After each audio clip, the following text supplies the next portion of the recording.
një njeri të mirë dhe devotshëm e kishte zënë një kusar dhe kishte vendosur ta vriste.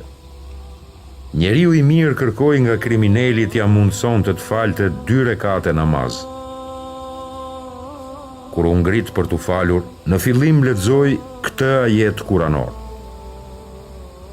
A është ai që i përgjigjet nevojtarit kur ai e thret? Këtë e përsëriti 3 herë. Në këtë moment, erdhi një melek nga qielli dhe e vrau kriminalin duke thënë: Unë jam i dërguari i atij që i përgjigjet nevojtarit kur ai e thret. Po ashtu mërzia dhe shqetësimi largohet me salavatet e përcjellura pejgamberit. Në librin e Allahut thuhet: Është e vërtetë se Allahu dhe engjëjt e tij me madhërim